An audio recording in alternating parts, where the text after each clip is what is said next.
What's going on, everybody? Today we are making some calls to some agents live, and I'm here with my friends Nathan Valley and Benson Juarez. What's up, guys? What's up? What's going on?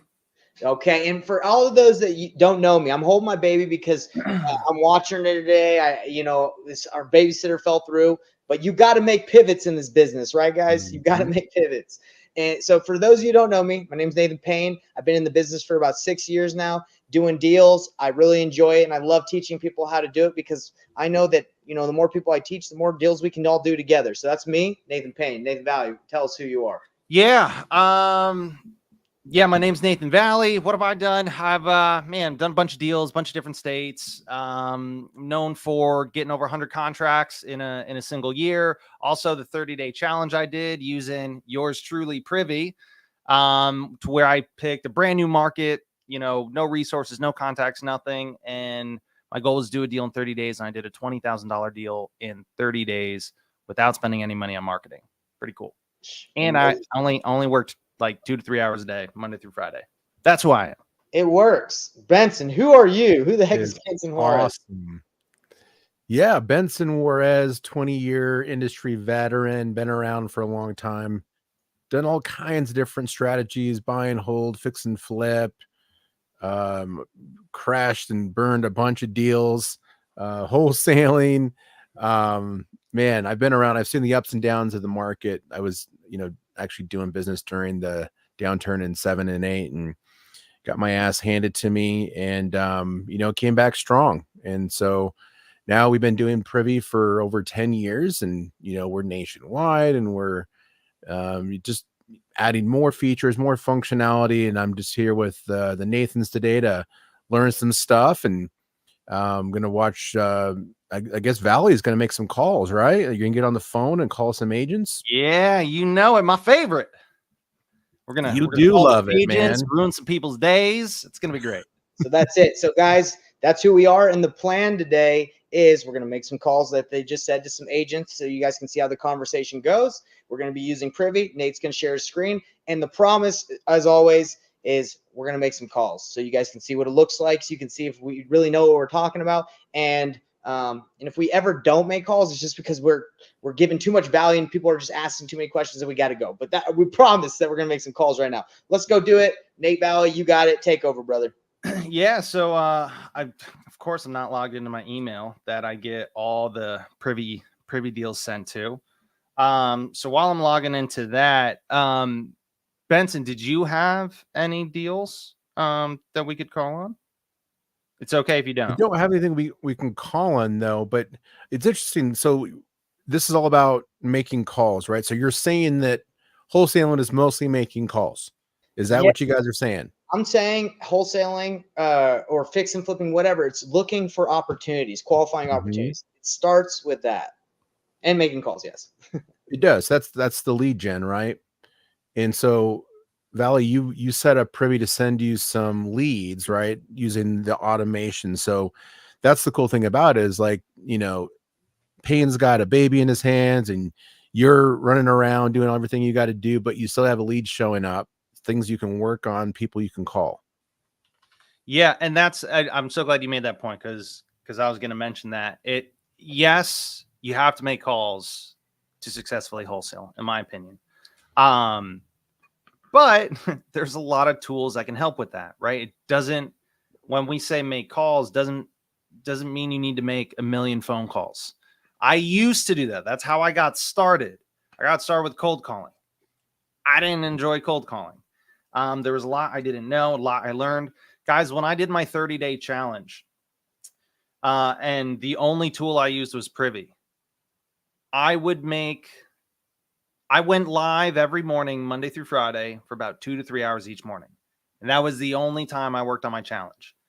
I would probably have like 1 to 2 conversations each morning. That was it. I wasn't making 100 phone calls. I'd maybe make like 5 and talk to 1 or 2 people. And guys, not only did I do a $20,000 deal from that, but the crazy, and guys, again, let me stress, I only worked on the challenge when the camera was on, which was 2 to 3 hours each morning. And then the craziest part also is I'm a big believer, like, yeah, doing a $20,000 deal is cool, but I also, like, anybody can get lucky one time. Anybody can be lucky. The thing though was the results were just, it was insane. Like, even if that deal fell through, I had so many other hot deals in the pipeline. And I kind of kick myself now. I should have just continued following up with the stuff I had on the table, because I had a total of two, could have had 3 contracts, and I could have at least had another 2 deals if I did nothing extra than just follow up with the hot opportunities I created. And that's what helped me do. And like, yeah, one of the big things was the reason why I didn't have to make 100 phone calls every day was because Privy has a dope feature to where you can, there's a bunch of cool stuff you can do with it. More in simple terms, Privy filtered the MLS for me. So I don't have to look through 2, 3, 4, 500 listings. Privy's going to say, hey, here's the 5 listings that meet the exact criteria that you're looking for. And then each morning, that's how I would start my day. I'd like get up, I'd have my cup of coffee, and I would look, which one of these 5 properties do I want to call on today? That's way easier than starting with a list of hundreds, right? And trying to call all of them. Oh, it's super efficient, right? Because most people who are doing this don't have the luxury of doing it all day because they've got a 9 to 5, they've got babies to take care of, they've got life, right? Life is happening. And so we get distracted by that. And then when we do get distracted, guess what we lose? Consistency. And the consistency is one of the keys to success in this, where you're taking those leads that you started calling a month ago and you're still calling them from time to time to make sure that those things are being nurtured. And you got to be consistent to get the results. Yeah, that's a huge piece of it, because there's a lot of people to where, man, and I feel so bad because I used to make the same mistake in the beginning, to where you're putting in so much initial work and you're like, oh, why isn't this working? Why aren't I seeing any results? Excuse me. And it's because you're in the beginning, there's so much inertia, there's so much friction, it takes so much effort to get that initial momentum. And so many people, right as they're about to start getting momentum, they stop. And so all of that hard work to create that momentum, to where things get easier and things just start flowing your way, people, they stop short, right? And they don't do the follow-up. They don't do, so could not agree with that more. Okay. I think we're good. I think we're in. Skip all that. All right, let me go to my Gmail. All right. Okay. So we're getting ready to do some lead gen. What do you do when you get a deal? Do you got people ready waiting for those things in the back end for the disposition? Yeah, great question. So it depends. Mm-hmm. We do both. So we're really big believers on, don't get anything under contract that you don't already have sold. Now, there's a few different ways you can go about it. There's some ways to where you can go find buyers and talk to them first. Or what I personally like to do is I like to kind of get 2 birds with 1 stone. I like to do them at the same time. So I like to find an opportunity and find a buyer for it at the same time, so that when I'm reaching out to that buyer, I've got an opportunity to talk about, I've got something of value that I'm bringing to the table. But at the same time, I'm not getting it under contract until I've got the buyer lined up. Okay, so let me share my screen here. Present, share screen. I just want to say, for everyone that's watching that, they're like, what? You're not doing deals unless you get them under contract? Guys, if it's a no-brainer, obviously you lock it up. But most deals these days aren't just no-brainers. That person... That's what she's saying. She's like, yeah, you tell him, Dad. Yeah, but anyway, most deals aren't just no-brainers, right? So I don't like just saying someone, yeah, I can pay this when you're like, you're not sure, and they're gonna put their whole life on hold for you to do what you say. And then if you don't find a buyer, so we navigate a little bit differently. If it's a no-brainer, lock it up. You can buy it if you don't find someone. If you don't know if it's a deal, don't waste everybody's time. You know, there's better ways to do it, and that's kind of what we do. So I've got some great questions for you, Benson. I've been meaning to ask you this. Now this is probably an update. I don't know if I remember there used to be pictures in the email of the property. Is that like a personal setting, or is that No, that's just one of the things the team did recently to change things up. I'm not 100% sure why there's not pictures there anymore. But I'll certainly ask.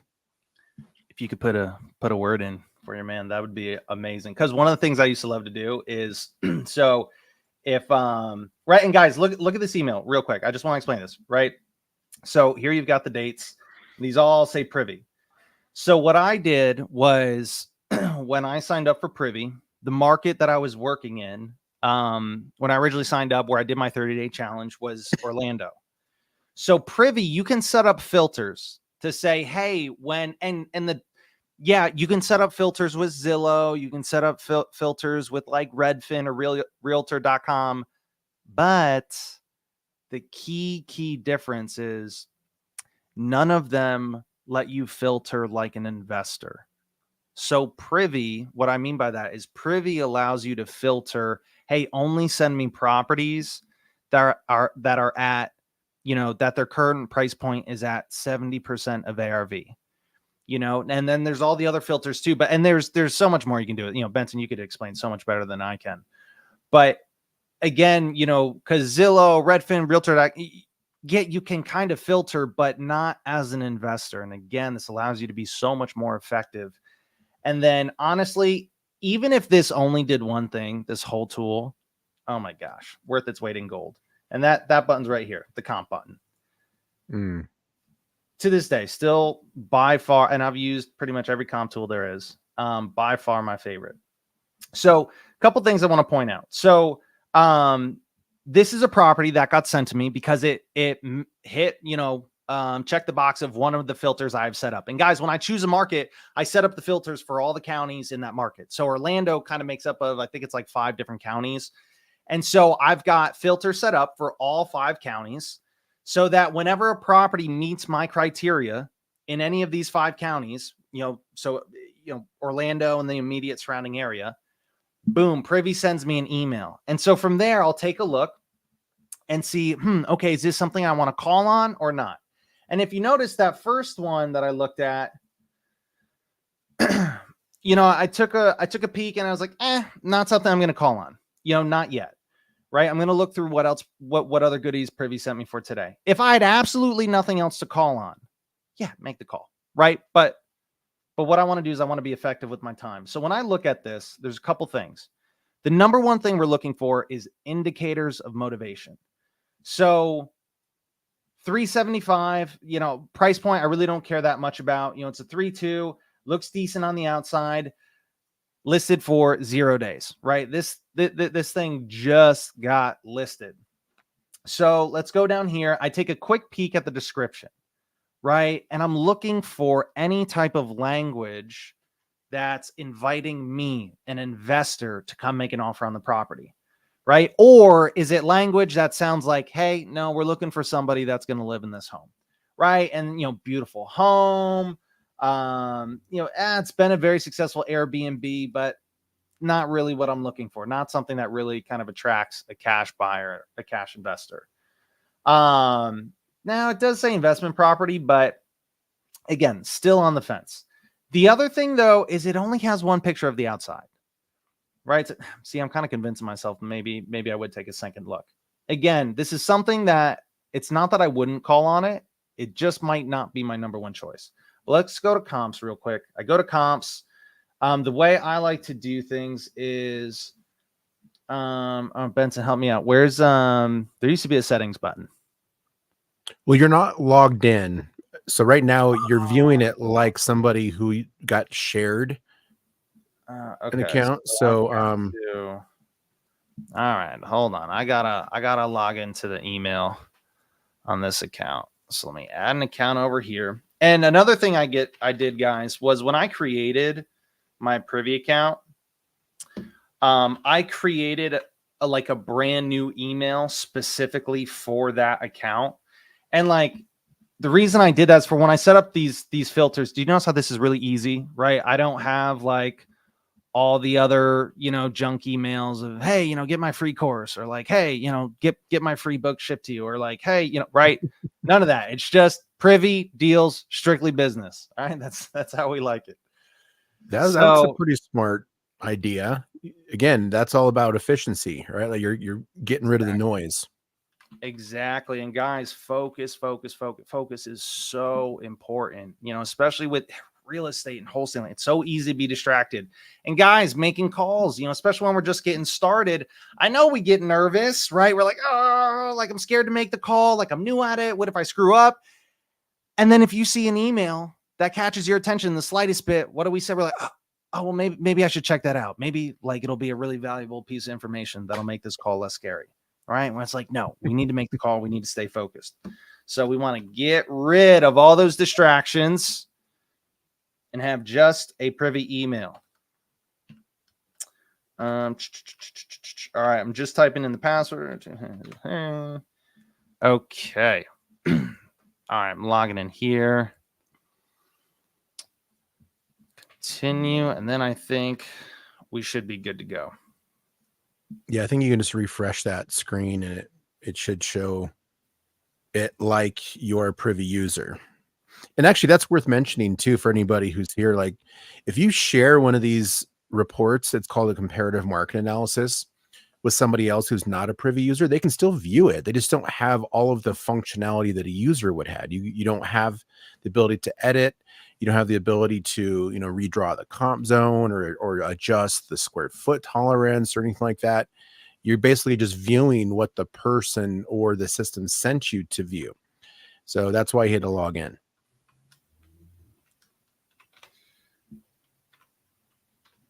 I got so many logins and so many different emails. Gotta love when this happens.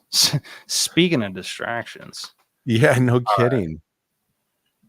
All right. Are we good now? Did I do it? Is this Murphy's Law? Oh my gosh. This is not helping me out. All right. So what we're going to do is we're going to take the address that we're going to, this is not efficient, but that's all right. It's going to get the job done. Okay. All right. So let's go to comps. There we go. Okay. So this is the property we were looking at before. Right. 375. They're kind of teasing like, might be for an investor, but let's go to comps. Comps. First thing I do is I always, the way I do things, I just go to settings and I click select all. And I'll do single family. I don't care really about attached condo or multifamily unless it is one of those things. Let me ask you why you select all, because the purpose of the comparative market analysis that we built was to streamline the comping process by putting in like standard filters that you would use anyway when you're looking for comparables, right? Trying to keep really like staying in your lane kind of comparables. And you click all, that basically removes the algorithm. What's your mentality around that? Yeah. Good question. So, and I think that's good, especially for people getting started, because it's it puts the training wheels on for them to where, to help guide them. As what I've found is in my experience, as I've learned a lot more and done a lot more deals, I want to see the outskirts. I want to see the things that don't necessarily meet, the exact criteria or parameters. Because what I've found is with comping, in my experience, it is an art. It is not a science. There are some elements of science to it, right? Beds, baths, square footage, things like that. But ultimately, I personally believe it's an art. And the reason why I say that is when I look at comps, I'm trying to build a story, right? Think of it as like you're a lawyer. You're trying to build a case around why I think this property will sell for this price after being fixed up. Now, I can't say that 100% certain, you know, that is fact, that if you buy this property and if you do this, that will happen. No, but I can say, hey, because of X, Y, and Z, it is very likely, or it is very reasonable that you should expect to be able to sell it for at least this price. And what I've found is being able to see properties that are not considered comparables help me build that case and understand that story. So for example, this house listed for 375, right? Just right off the bat, when I look, there's one property here for 500, and this is probably a lot, or no, I'm sorry, not a lot. This house is for 97. So right off the bat, this is helping me by, I'm seeing where's the ceiling of this neighborhood, right? Right off the bat, I know there is not a single property in this neighborhood that is sold for more than $500,000. So that helps me understand kind of where the ceiling is at, right? And then also, where's the floor? Okay. And then we've got this thing that sold for $97,000. Okay. Now, is this a comparable property? No, not even close. It's a 2-bed, 1-bath. It's 631 square feet, right? Ours is a 3-bed, 2-bath, 1,500 square feet. Also, such a small thing, but I absolutely love that this is visible when you scroll down. Just like makes life so much better. So thank you. But I know where the floor is. Right. So, and again, I'm always trying to build the case of when I get on the phone with that buyer, what's the argument that he's going to bring to me? What are the things that he's going to point out? Right. And because we know they're going to, they're like, oh, well, you know, what makes you think it's going to sell for that price? Oh, that's a ridiculous price. You know, this home sold for, you know, 315 or whatever.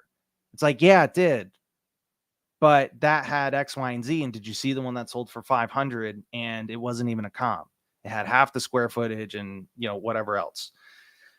So what I've found is being able to see everything, the good, the bad, the ugly. And also with how experienced I've become, I've been able to kind of sort through all of it very quick, to whereas someone that might be newer, again, it'll be better for you to have the training wheels on, you know, better to have those parameters and probably not do select all. But for me personally, yeah, that's why I do it. So we'll kind of, I'll go through this with you guys. So this property is listed for 375, right? And so right off the bat, select all. When I look at everything in here, I'm like, okay, doesn't look like this is remotely close to a deal. Probably overpriced, right? This sold for 349 in February. This one sold for 500. Now, sometimes I know there can be sometimes there might be a delay on information, especially when like Orlando's over here, right? This is kind of like in the middle of nowhere. Guys, in some of the stuff in like that's in the middle of nowhere or the outskirts, that's when sometimes, and well, Benson, you could actually answer this better than I could. Sometimes it's not. Sometimes it's a little bit delayed or whatever the case may be. Is that correct? You're on mute, buddy. This one here is approaching where it's actually starting to leave potentially stellar MLS because it's getting close to Ocala, and that's a different MLS area. But you're still close enough to where you've got some MLS data. Wherever you see the little blue lines, see those two comps that have the blue lines on them. Yep. Those both came from Stellar. The orange one, the orange ones are from a different MLS. So there's another MLS that's showing data in this particular area. And since you're on the kind of the fringe, you're gonna get a mixture of both MLS data, third party data as well. So but you know, that's kind of the nature of that market, right? There's overlap. Got it. And yeah, that's one important thing, guys. This is the reason why sometimes, you know, that this is direct MLS data. It's not anything else. It's direct MLS data. All right. So going back to what we're looking at here. So we've got this property that sold for 315, right? It's a 1,200 square feet.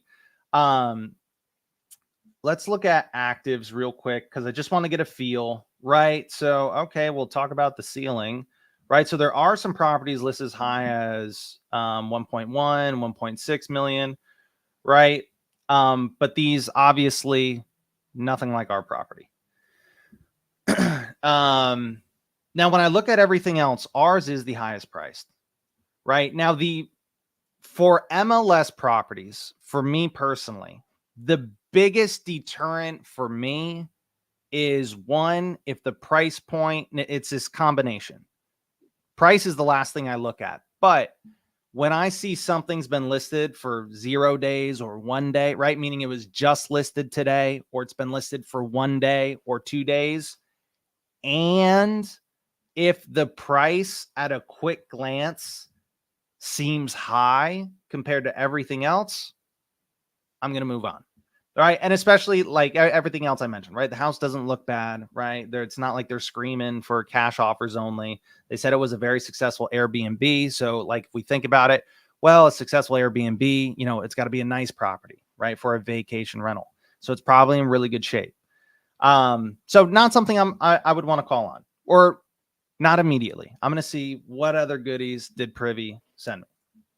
So let's go back here. Let's go back to the email. What was the other one we were looking at? There was it this one? All right, here we go.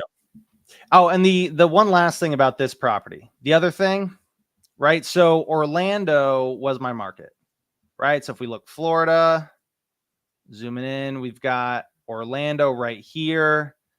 And this listing is all the way out here. So again, it's not just one thing or one specific criteria. It's all of it combined, right? And it's in an area that's a bit more rural. It's not going to be as active as like the heart of Orlando. It's going to be a little bit more difficult to sell, most likely. All of that stuff combined leads me to, okay, I'm going to move on, see what else I can find. All right. And sure enough, the very next one, boom. I like this a lot better already. So listed for 0 days. It's 2 bed, 2 bath. Let's look at comps. It's listed for 220. Let's go to comps. That's right, because I'm not logged in. I got to take this address and then go here. Okay. Now, another kind of pro tip, when you guys are looking at a property, if they've only got 1 or 2 pictures like this one, and if they seem like really crappy pictures like this one, that is a big indicator of motivation. So, and a couple of reasons. One, either they can't get on the inside because of the tenants or whoever's inside the property, or 2, they don't want to be showing pictures of the inside because they know it's in bad shape. Right. So there's that. And then boom, right off, cash only, handyman special. Right. So when you see those words, guys, this is an invitation saying, hey, cash investors, wholesalers, please call me. All right. You should not be scared to call these people. They literally are making the message just for you. So just based on that, I'm going to call. Right. I don't care that's been listed for 0 days. I haven't even looked at comps. This might be a high price. I don't care. But pictures, right, are kind of giving me an indicator that it's probably not in the best of shape. But most importantly, the words they're literally using is screaming for me to please call them. So, and what I'll do though is I'll still take a real quick peek at comps.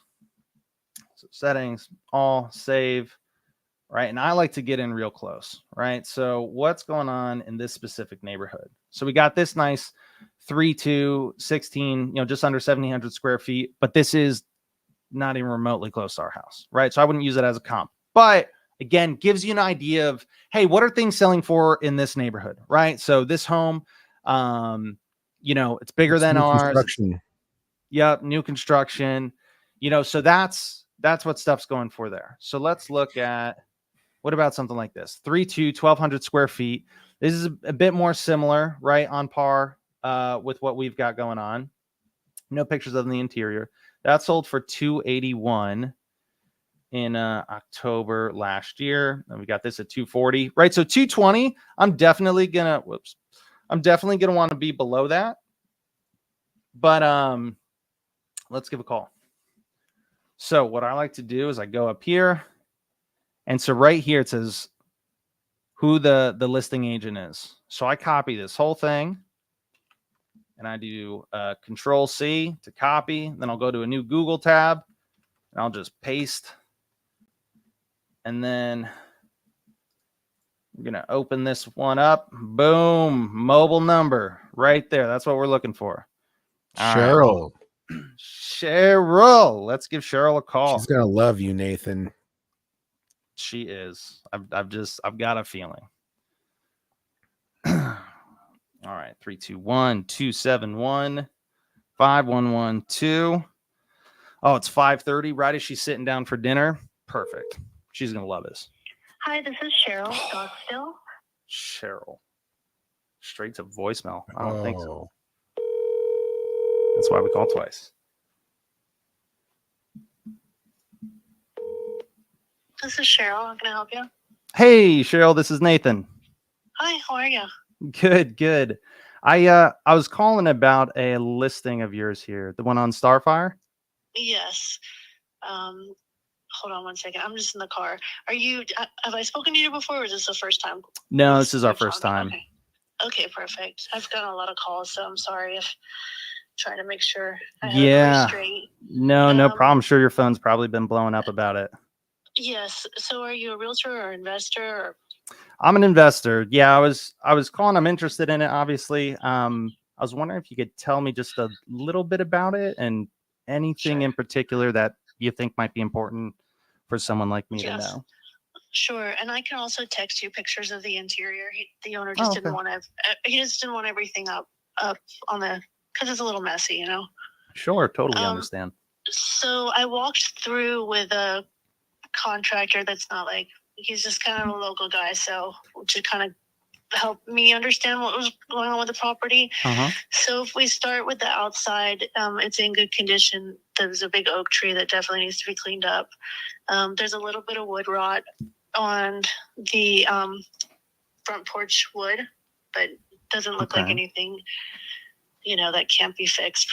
The garage they shortened, so it's could probably fit like a little Civic or something. Okay. But not a full size car. And what they did was they shortened the garage and they created a laundry room that's undercover and with the water heater. Okay. And the plumbing needs to be redone. It just backs up from if you run the washer. So that would be my guess. The plumbing probably needs to be redone. Okay. The electrical panels it looks like the original possibly. Okay, so that needs to get updated. I think so, yeah, for sure. The roof is 10 years old. He had an inspection for something else after a storm, and apparently he feels like there's still life left on the roof, but it is about 10 years old. Okay, what are your thoughts? Do you feel like it's something that should probably get replaced? I mean, it looks like I own a home downtown that's old, and it didn't look that raggedy, but I didn't get up on the roof. Okay. So I guess it's hit or miss. Okay. You know, so maybe you want to look at it yourself. I mean, my roof downtown lasted for like almost 20 years. Oh, nice. Roof. Yeah, so that's questionable. How about that? Sure. Yeah, no problem. All the windows need to be replaced in the house. Okay. They're just not latching anymore. The AC unit doesn't work at all. Okay. The kitchen needs to be completely gutted. The appliances look like they're from the 70s. Okay. And I'll send you pictures. So I would do redo the whole kitchen, all the flooring. There's 2 bedrooms with carpet, just, probably easy pull up, paint. There's a bathroom that's completed, but it doesn't have a door. He just has a curtain into the hallway. Okay. So you might want to put a door on that. Yeah. Maybe. I don't know. I mean, the curtain might be in nowadays. Who knows? Yeah, you never know. And then in the bedroom, I guess it's the master, but I'm sorry, it's not a master. In the bedroom, they took half of the closet and created a bathroom. because there was plenty of space. So the bathroom's about 75% completed. The tile, nothing's been put up, but all the plumbing and everything's there. Okay. And I'll send you a picture. Okay, yeah, that'll be super helpful. Are those the one with the curtain and then the 75%? Is that the 2 bathrooms, or are those? Yes. Okay, got it. That's the 2. And then there's a large master that's 20 by, I think it's almost 20 by 10 or 20 by 9. And that used to be 2 bedrooms, but it looks like at some point somebody combined it and made a huge master. So you could almost have like a king size. You could have a king size bed and like a little office area too. Okay. You could split it, but then the rooms would be pretty small. Okay. But you can. And then the neighbors have a lot of input. So they showed me their houses, how they enclose the garages. Oh, and nice. There's 4 bedrooms. So there's, that's allowed. And then they put these canopy carports. The backyard just needs landscaping. There's like an old swing set and just bushes and plants, and just needs to be really cleaned up. And then there's a broken fence. I'm assuming we don't know if it's the neighbors or who it is. Who, you don't know who the fence belongs to? The fence belongs to, yeah. Okay, yeah, no problem there. Yeah, I don't think anybody would mind if it got cleaned up. So yeah, right. The neighbors are all really nice. It's a good location. Okay. It's one of those little older neighborhoods that you drive in and you're like, wow, like people really take pride in their property. Yeah. So now, that's nice. With now I know you said you had a contractor look at it. Did for everything that was kind of mentioned, were you able to get any kind of ballpark estimate? Yeah, he thought about $35,000. Okay, about 35. And that was not including a roof. So okay. Because he thought the roof was okay too. But that's all depends on, I guess, insurance and different things. Sure. Got it. Okay, so we're looking at a Hopefully ballpark. That was helpful. No, that was very helpful. Thank you so much. No, that was incredibly informative. Most people I chat with, they're like, it needs work. come look at it. Work, but no problem to, there. Kind of put myself in it because I know the calls I would be taking would, you guys are going to want information. So, and it cuts down on. No, super helpful. Yeah, I can text you some pictures as soon as I get home of the interior. Now, my guess is I mean, I know you just listed it today, but I mean, yeah, I'm sure your phone's been melting all day today about it.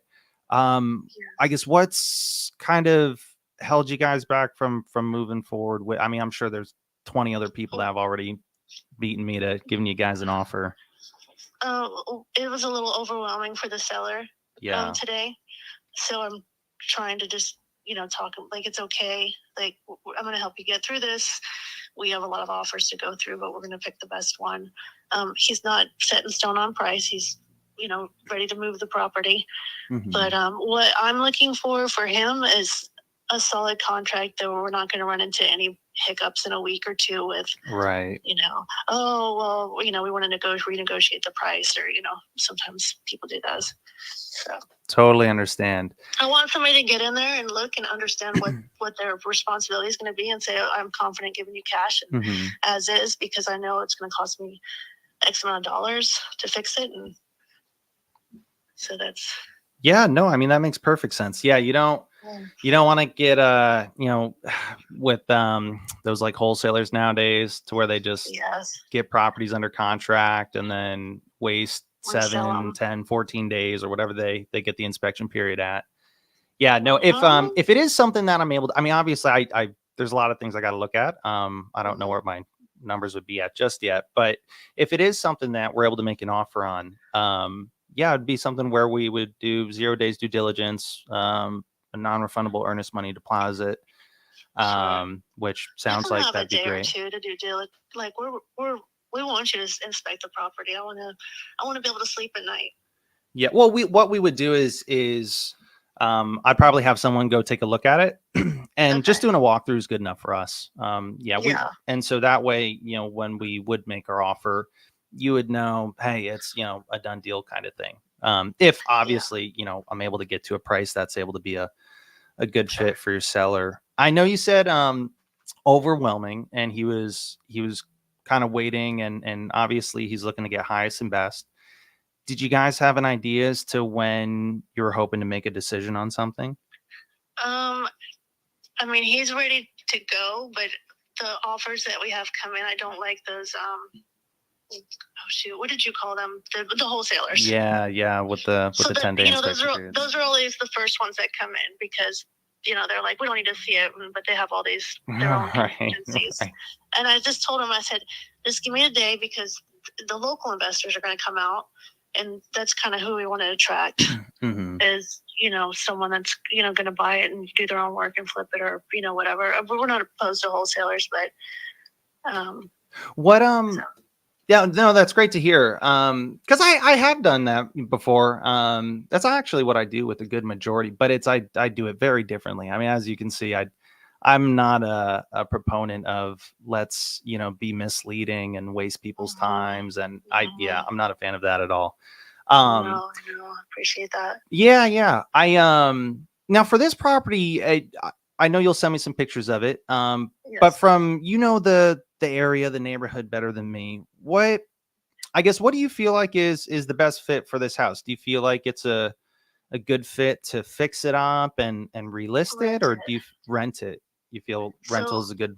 My husband came with me because we've been in property forever, and I said, well, we consider buying it ourselves, but we're using our money for something else right now.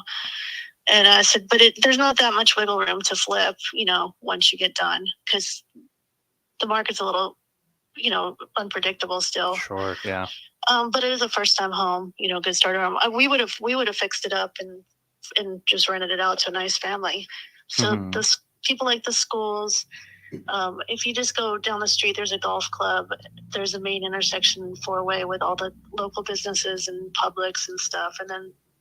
Out the neighborhood to the right, there's a huge development of homes that were probably built in the 2000s. Okay. Like 2-story, $500,000 homes. And then there's just this cute little pocket of homes. And definitely, I was surprised myself, to be honest. I know the neighborhood, but I'd never been into that neighborhood until this week. And I was like, oh, a lot of people actually care for their homes, and, they're not parking all over the grass, and it looks... Yeah, it looks like a good rental community. Okay. A couple of the neighbors approached because they were interested in making offers too, because they own some of the houses in there and rent them out. Oh, nice. And were they just not able to get to a price that's able to be a good fit for you guys? Yeah, 120 was too low. Oh, wow. Yeah, 120. That is a little low. Even was it? And that was for the person that lives there. Well, they tried to go direct, and that's why he ended up hiring me, because he had told people he wanted to sell, and then he got bombarded. Got it. No, that makes sense. And then it became overwhelming because everybody had his phone number. When you're an older person and you have no equity, or not all the equity, no loan, people find you. Yeah. So, and I'm a family friend of his sister. Oh, nice. So I said, I'll look after him and make sure at least we pick the best offer. And that's good. Yeah. Now for a rental, do you have an idea as to what you think it might rent for once it's fixed up? I do, but I'd have to ask my partner, because she did the rental comps on it. Oh, okay. Do you just have like a ballpark idea? I don't have it right now, but I remember her saying, the rents were pretty strong over there. Okay. But I can look it up on the MLS. Yeah, no worry. I mean, no rush. I would think a 2-bedroom is, got to be at least $1,500 minimum. I haven't seen anything that cheap. $1,600 for a house. And now, obviously, price is most important. Obviously, getting him the highest price possible. Other than price, though, is there anything other than just the number that would be important to him, or wrapping it up quickly? Yeah, what kind of timeline does he want to work on? He said he's ready to get out of there, so. Okay. I don't know if that means. He can be out in 2 weeks. He can be out in 3 days. He told me. Okay, so if so he's almost moved out. Okay, got it. would it be of any help or of any value to him if I know sometimes what we've done a lot is, especially if it's like a house that needs work and, you know, there's a bunch of stuff there, anything that like he doesn't want to bring with him or sell, or, you know, even if it's just junk, he can just leave it there. He doesn't even have to worry about it. It sounds like he's already moving. I was going to offer if helping him move would be of something of value to him. He doesn't have much left, but I definitely can throw that by him. I mean, it's always helpful just to leave your junk there. Yeah. No, he would. That's even help. That would even be helpful for me if I moved. Yeah, I know, right? Yeah, and even if it's like big furniture and stuff, like seriously, he doesn't have to worry about it. There's really not much in there. It's pretty much cleaned out. I'll send you pictures and you'll see. There's just a couple of recliners and a TV. Okay. So timeline's important to him, and then obviously, yeah, we want to be able to, price. Now price. Now my number one thing is, like I said, I haven't been able to kind of look at pictures and kind of crunch numbers on my end. But my number one goal is I never want to ever make an offer that would insult you or the seller. That's never my goal. So if there's a price, if I'm not able to get to it, hey, totally understand. You know, I'm not always able to. But I'm not one of those people that's just gonna, make you an offer at 120, and say, take it or leave it. That's right. Not me. I'm not one of those guys. I know you do have it listed for 220. You'd mentioned he's got some flexibility there. Again, I haven't crunched my numbers. I don't know exactly where I'd be. At a quick glance, I know I probably wouldn't be able to get up to list price. I guess my question is, realistically, where would I need to be at in order to be competitive for the seller? Yeah, I mean, just make your best offer. And then we'll look at everything. Okay. Let me send you pictures and stuff. That way you can kind of see what you're in for.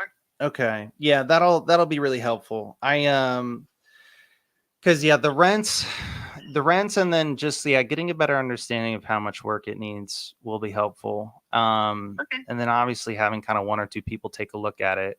If I guess one thing is when I do take a look at it, if I'm far off, like I'm just using hypotheticals. If I take a look and if I think, oh man, this is a bit more for me than I thought it might be, and if I'm thinking my offer's, way below 220, do you want me to still just call you and just let you know, or would you rather me just not bother, kind of thing? Yeah, I mean, you can let me know and I can see where we're at with other offers too. Okay. Yeah. So I can present everything because, it's not always the highest number. Sometimes it's the whole package and the person. And, if they can perform, and if it's marked as is, or is it marked when I want to come back for repairs in 2 weeks? Right. Okay, got it. What I'll do is, if you don't mind, text me some of the pictures. I'll take a look at it. And then what are the chances of being able to have someone take a look inside? Let me get with the owner tomorrow and then see. I'll show it. But we were talking about Friday because he's out of town and he didn't leave me a key. Okay. But he'll be back on Friday. But let me confirm that tomorrow. Okay, got it. And I'll send you pictures. Okay, perfect. And for the walkthrough, I've got a few relationships specifically that I've got in mind that I think might also be interested. What I'll do is I'll reach out and see if it's something I think they might be interested in. If so, I'll just have them come for the walkthrough at the same time, because sometimes they're able to pay more than me for whatever, they're either already got a project in that neighborhood or they can just do that project cheaper than me. So sometimes they're able to pay more than me. If they're able to make it work, great. We can just move forward with the offer and then I can just assign it to them at the end. But again, everything would be 0 days due diligence and, nothing you guys would have to worry about. Got it. All right. Well, thank you so much. I'll send you pictures in a few minutes. All right. Thanks. Thanks so much, Cheryl. Really appreciate it. Bye-bye. All right. Take care. Bye-bye. Boom, baby. That's what I'm talking about. Hey, sorry guys, I was kind of out because of the baby. But hey, great call. Great call. Look, there's a lot of takeaways. That's a lot of takeaways. Benson, you got anything you want to say? I got a couple things. I've got like 20 things for you guys. Yeah. Well, I would say that first off, like Value's demeanor got her to open up really quickly. Like she was right into like, here's everything that's wrong with this place. I don't know what he could have said that would have turned her off right away. Maybe he would have said like, I've got this sweet goatee, you should see it.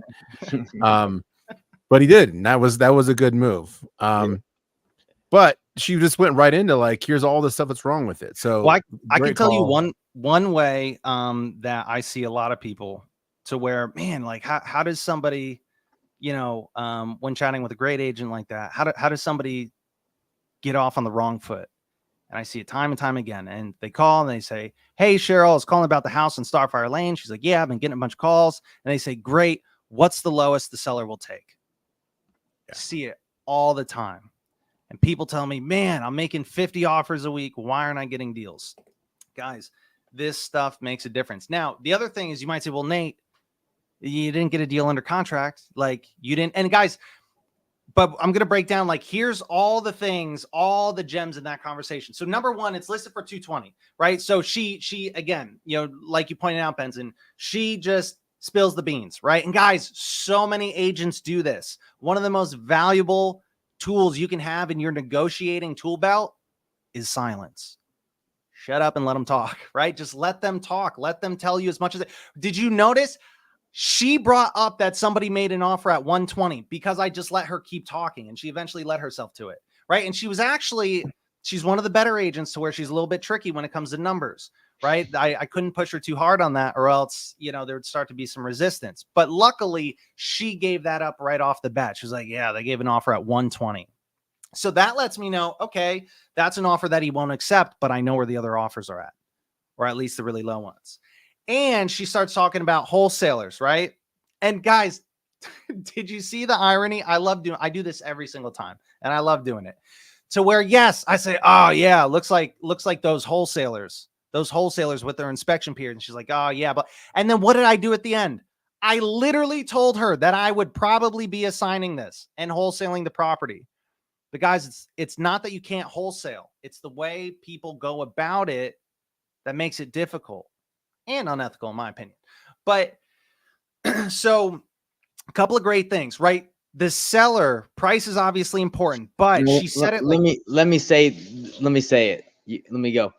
So this is how you guys can get this deal done, right? They want certainty.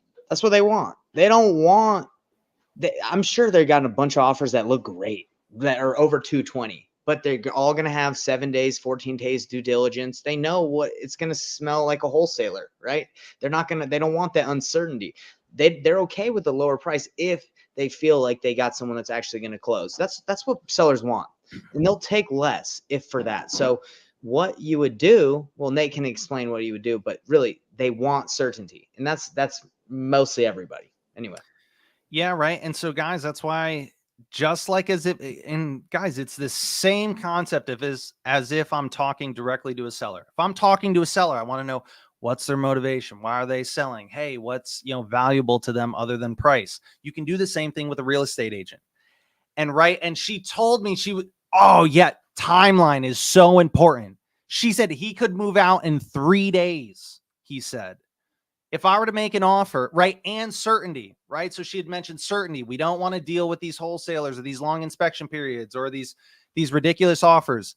Guys, this is how you can be 10, 20, 30, 40, $50,000 less than your competition. But if your offer is 0 days due diligence, and if your offer is close in 7 days, and it has a non-refundable earnest money deposit of $10,000, who do you think is going to get the deal?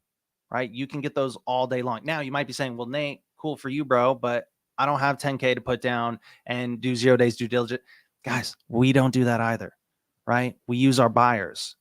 And this is where step 2, right? So I've got an opportunity, right? So now I need somebody to look at this thing and let me know, hey, what price you need to be at. And guys, the funny thing is I probably need to be at that 150-ish price point. Like, just being real. I probably need to be like between 150 and 200 would be my guess. Right. So we're glad there's an offer at 120. But here's the thing. And here's what I love doing too. Did you notice at the end, there's something very specific I say, hey, Ms. Agent, I don't know where I'm able to be just yet. But if I'm not able to get close to the 220, if I'm like really far below that, do you want me to still call you back and just let you know? Or should I not even bother? And what do they always say? Right. Oh, yeah, no. Call me back. Two things. One, okay, there's some room on that price. But two, and most importantly, you just got permission to give that really low offer. So I can call back and I can make that offer at 120, same as the other person. The difference is I have permission to do it. And so it's going to be received that much better. And I didn't even mention like, oh, I'm calling unrepresented, and you could say, normally I mention that too. And I didn't on this call, but now when I call back and if my offer is at 120, 130 or whatever, it's that much because she can't get upset with me. She gave me permit. She told me to call her back and let her know no matter what. So, and who's going to be the person she wants to work with? Me, even if my offer is low, or the guy that just calls and says, well, what's the lowest the seller will take? Yeah, not only that, but she said that working with the person is important. So timeline, price, and working with the person. So Nate, I know we got too. That was key. And I'll just point out real quick, what would I do next? Because I know we're kind of out of time. Yeah, we're out of time. Next, what I would do is I would go to comps. And guys, I'm going to give you the real secret sauce, right? This is another thing, Benson, I love about Privy here. Guys, the really quick hack, right? So this filter, it's naturally on half-mile radius. Typically, I'm pretty sure that's what it's on right now. Yep. But when you go to solds, what I do is I scroll through here and I just look real quick. Oh, which one has the little arrow?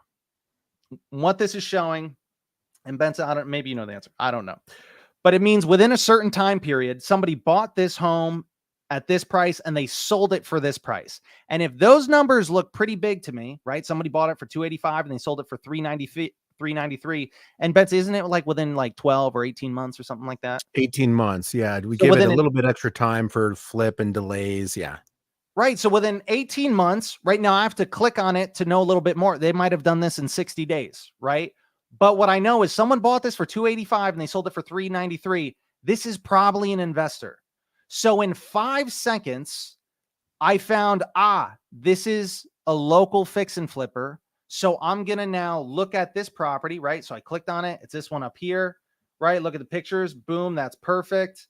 Let's go to public records, property history, seller, Woodbridge Opportunity Fund. Now that might be difficult to find. So what's the easy hack?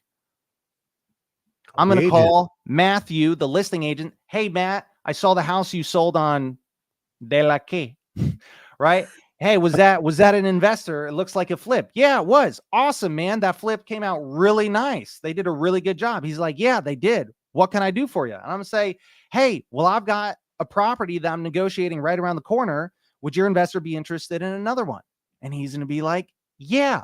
Or he might say no. But you know what? You found an agent that works with investors. And I can say, oh, well, do you have any other investors that would be interested? 9 times out of 10, they're going to say yes. And guys, boom, that's when, and then the conversation leads to, hey, yeah, have them take a look at it.